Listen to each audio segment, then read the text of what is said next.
कैसे हो प्यारे विद्यार्थियों। उम्मीद है आप सब बहुत ही अच्छे होंगे। इस वीडियो क्लास में हम प्रश्नावली 2.2 का पहला सवाल सॉल्व कर रहे हैं। इसके हमने फर्स्ट, सेकंड, थर्ड और फोर्थ पार्ट को सॉल्व कर लिया है। अगर आपने ये चारों सवाल नहीं देखे हैं तो लिंक मैंने इस वीडियो के डिस्क्रिप्शन बॉक्स में दे दिया है, आप इन चारों सवालों को देख सकते हैं।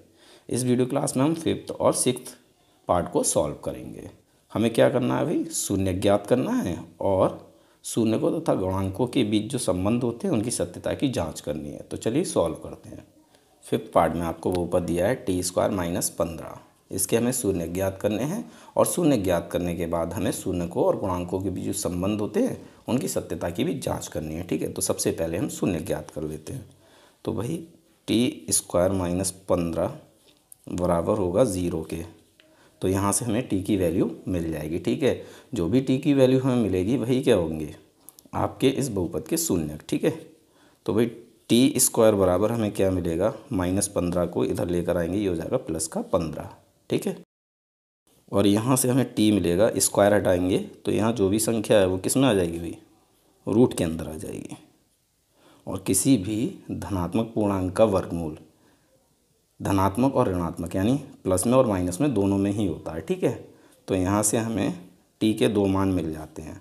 एक तो है हमारा +15 और दूसरा है -15। ठीक है, ये हमारे दो शून्यक हो जाते हैं। यहाँ हमारा फर्स्ट पार्ट कंप्लीट हो जाता है। भाई हमसे शून्यक पूछे हैं तो शून्यक हमें मिल चुके हैं, +15 और -15। यहाँ हमारा फर्स्ट पार्ट कंप्लीट हो जाता है। ठीक, इसको चलिए बॉक्स में बंद कर देता हूँ मैं। अब हमें संबंध की सत्यता की जांच भी कर लेनी है। ठीक है, यानी शून्य को और गुणांकों में जो संबंध होते हैं उनकी सत्यता की जांच करनी है। तो संबंध आपको पता ही है भाई, शून्यकों का योगफल बराबर होगा -t का गुणांक बटे t² का गुणांक, और शून्यकों का गुणनफल बराबर होगा अचर पद बटे t² का गुणांक। ठीक है, अब हमें सत्यता की जांच करनी है तो हम क्या करेंगे, शून्यकों का योगफल करेंगे। ठीक है, और शून्यक हमारे क्या क्या हैं, +15 और -15। ठीक है, तो दोनों को हम क्या कर लेते हैं अभी, जोड़ लेते हैं। ठीक है, ये हो गया हमारा +15 और इसमें हम जोड़ लेते हैं -15। ठीक है, इन दोनों को सॉल्व करके हमें योगफल मिल जाएगा और यहाँ हम मान रख लेते हैं। ठीक है, माइनस t का गुणांक। तो देखिए t का गुणांक क्या है आपके इस बहुपद में, t² - 15। तो आपके इस बहुपद में t का पद ही नहीं दिया है भाई, हमें क्या क्या दिया है, t² का पद दिया है और अचर पद दिया है, t का तो पद ही नहीं है। तो यहाँ पर t का जो गुणांक है वो है 0। ठीक है, अगर कोई पद नहीं दिया है तो उसका गुणांक क्या होता है, 0 होता है। ठीक, और t² का गुणांक क्या है भाई, t² के सामने कोई संख्या नहीं है, जहाँ कुछ नहीं होता वहाँ होता है 1। तो t² का गुणांक है 1 और t का गुणांक है 0 और अचर पद है हमारा -15। ठीक है, तो यहाँ मान रख लेते हैं -t का गुणांक 0 और बटे में t² का गुणांक, t² का गुणांक है 1। ठीक है, अब सॉल्व कर लेते हैं दोनों साइड्स को। देखो √15 ब्रैकेट हटाएंगे, प्लस और माइनस की गुणा होगी तो माइनस हो जाएगा और ब्रैकेट में हमारा √15 है तो √15 आ जाएगा। ठीक है, और यहाँ देखो 1 से हम 0 को भाग देंगे तो हमें क्या मिलेगा, 0 ही तो मिलेगा। भाई किसी भी संख्या से आप 0 को भाग दो उत्तर में 0 ही मिलता है, और 0 ना तो हमारा माइनस का होता है ना प्लस का होता है। ठीक है, तो यहाँ हमें मिला 0। अब इन दोनों को सॉल्व कर लीजिए। देखो √15 - √15 क्या हो जाएगा भाई, 0 हो जाएगा ये भी। तो यहाँ भी हमें 0 मिला और यहाँ पर भी हमें 0 मिला। तो ये हमारे संबंध की सत्यता की जांच हो जाती है। हम कह सकते हैं कि संबंध हमारा सत्य है। भाई हमें शून्यकों का योगफल 0 मिला है और गुणांकों से भी हमें 0 ही मिला है। ठीक है, तो संबंध हमारे सत्य हैं।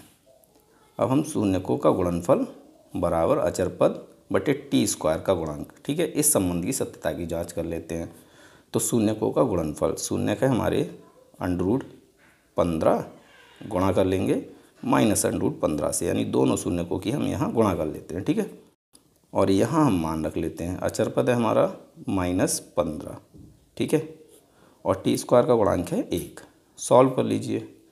√15 गुणा -√15, तो भाई इस रूट से ये पूरा कैंसिल हो जाएगा, क्या बचेगा -15, ठीक है। इस रूट से ये पूरा कैंसिल हो जाएगा और इधर क्या मिलेगा भाई, 1 से -15 भाग दोगे -15 ही मिलेगा। तो ये भी संबंध हमारा सत्य है।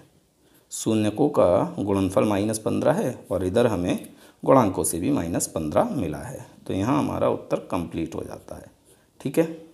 चलिए नेक्स्ट पार्ट को सॉल्व करते हैं। 6th पार्ट में आपको बहुपद दिया है 3x² - x - 4, ठीक है। तो सबसे पहले हम इसके गुणनखंड कर लेते हैं। मध्य पद को विभक्त करके हम गुणनखंड करेंगे और मध्य पद विभक्त करके हम गुणनखंड कैसे करते हैं मैंने आपको सिखा दिया है। यहाँ पर मैं आपको एक और आसान तरीका समझा देता हूँ, ठीक है। 3x² हम सेम लिखेंगे, ये माइनस का चिन्ह है तो माइनस लगा लेंगे, ठीक है। फिर हम अपनी ब्रैकेट लगाएंगे। अब इस ब्रैकेट के अंदर हमें ऐसी दो संख्याएं लेनी हैं जिनको घटाने पर हमें क्या मिल जाए, x का गुणांक। और x का गुणांक क्या है अभी, इसके सामने कोई संख्या नहीं है, जहाँ कुछ नहीं होता वहाँ होता है 1। तो ऐसी दो संख्याएं लेंगे जिनको घटाने पर हमें 1 मिल जाए और इन्हीं दोनों संख्याओं का जब हम गुणा करें तो हमें गुणनफल क्या मिले भाई, 3 गुणा 4 कितना होता है 12 मिल जाए, ठीक है। तो ऐसी दो संख्याएं कौन सी होंगी, आप कहेंगे सर 4 - 3, 4 में से 3 को घटाएंगे 1 बचेगा और 4 की 3 की गुणा करेंगे तो हमें 12 मिल जाएगा, ठीक है। अगर यहाँ माइनस है तो घटाने पर बीच का पद मिलना चाहिए, बीच के पद का गुणांक। और अगर यहाँ प्लस है तो जोड़ने पर, ठीक है। बस इतनी बात आपको याद रखनी है, सिंपल हो जाएगा, ठीक। तो हमने 1 के जगह पर क्या लिख लिया, 4 - 3, और 4 - 3 का मतलब क्या होता है, 1 ही होता है, ठीक है। x है हमारा, x लगा लेते हैं और माइनस का 4। अब हम ब्रैकेट को सॉल्व कर लेते हैं। 3x² ब्रैकेट हटाएंगे, बाहर माइनस अंदर प्लस है तो माइनस हो जाएगा। 4 की x की गुणा होगी तो ये हो जाएगा 4x, ठीक है। माइनस गुणा माइनस ये हो जाएगा प्लस और 3 की x की गुणा होगी तो ये हो जाएगा 3x, ठीक है। भाई ब्रैकेट के बाहर जो भी कुछ दिया होता है ना, उसकी ब्रैकेट के अंदर जो भी चीज़ दी होती है उससे गुणा करते हैं। जैसे देखो ब्रैकेट के बाहर माइनस का चिन्ह है तो हम चिन्हों की गुणा चिन्हों से करते हैं, और यहाँ x दे रखा है तो x की गुणा हम संख्या से कर लेते हैं, ठीक है। ओके, अब हमारा -4, ठीक। 4 पद हो गए, 2 का समूह बना लेते हैं और इनमें हम कॉमन देख लेते हैं क्या है। तो भाई 3x² - 4x, इन दोनों पदों में कॉमन है x, ठीक है। 3x² में से x कॉमन ले लेंगे तो हमारा क्या बचेगा भाई 3, और x² में से x की घात 1 बाहर आ गया तो यहाँ बचेगा x, ठीक है। 3x² में से हम x को कॉमन ले लेंगे तो क्या बचेगा 3x, माइनस लगा लेते हैं। 4x में से x हमारा कॉमन आ जाएगा तो क्या बचेगा भाई 4 बचेगा, ठीक है। इसी प्रकार से इन दोनों में कॉमन लेना है हमें। अब देखो इन दोनों में तो कॉमन कुछ भी नहीं दिख रहा है, जहाँ कुछ भी कॉमन नहीं होता वहाँ होता है 1 कॉमन, ठीक है। यहाँ हम प्लस का 1 कॉमन लेंगे। जब हम प्लस का 1 कॉमन लेंगे तो ब्रैकेट में हमें यही चीज़ मिल जाएगी, 3x - 4, ठीक है। 3x - 4, 3x - 4 ये 2 बार है तो इसको आप 2 बार लिख लीजिए, ठीक है। सॉरी 1 बार लिख लीजिए, थोड़ा सा स्वास्थ्य सही नहीं है तो आवाज़ में आपको कोई प्रॉब्लम लग रही होगी तो उससे थोड़ा सा एडजस्ट कर लेना। 3x - 4, 3x - 4 2 बार लिखा है, इसको हमने 1 बार लिख लिया। बचेगा क्या हमारा x + 1, तो इसको हम दूसरी ब्रैकेट में लिख लेते हैं, ठीक है। ये हमारे 2 गुणनखंड हो जाते हैं। अब हम शून्य ज्ञात कर लेते हैं। तो भाई शून्य क्या होंगे, जब 3x² - x - 4 बराबर होगा 0 के, ठीक है। और इसके गुणनखंड हमें मिले हैं 3x - 4 और x + 1। तो यहाँ से हमें बहुत आसानी से x के मान मिल जाएंगे, ठीक है। जो x के मान होंगे वही आपके क्या होंगे, शून्य होंगे। तो देखो यदि 3x - 4 बराबर 0 होगा, 3x - 4 बराबर 0 होगा तो यहाँ से x की वैल्यू क्या मिलेगी, 3x आप यहीं रखें, माइनस का 4 इधर आएगा, प्लस का 4 हो जाएगा। अब 3 की साइड चेंज कर लो तो x आपको मिल जाएगा, x बराबर 4/3, ठीक है। एक वैल्यू हमें 4/3 मिल गई। अब दूसरा शून्य हमें, ये हमारा एक शून्य हो जाता, ठीक है। दूसरा शून्य हमें x + 1 से मिल जाएगा। यदि x + 1 बराबर हो 0 तो x बराबर क्या हो जाएगा, प्लस का 1 इधर, माइनस का 1 हो जाएगा। यहाँ हमें x की दूसरी वैल्यू मिल गई, तो ये दूसरा शून्यक हो जाता है। ठीक है, दोनों शून्यक हमें मिल गए हैं, तो यहाँ हम लिख लेते हैं शून्यक बराबर 4/3 कॉमा -1। ठीक है, फर्स्ट पार्ट तो हमारा यहाँ कंप्लीट हो जाता है। अब हम संबंधों की सत्यता की भी जांच कर लेते हैं। संबंध की सत्यता की जांच यानी शून्यकों और गुणांकों में जो संबंध होता है उसकी सत्यता की जांच। तो शून्यकों का योगफल बराबर होगा -x का गुणांक बटे x² का गुणांक। इससे पिछले वाले बहुपद में हमारा चर t था तो हमने लिखा था t का गुणांक बटे t² का गुणांक। यहाँ चर हमारा x है तो हमने x लिखा है। ठीक है, तो सबसे पहले हम इस संबंध की सत्यता की जांच कर लेते हैं। तो शून्यक हमें क्या क्या मिले हैं अभी?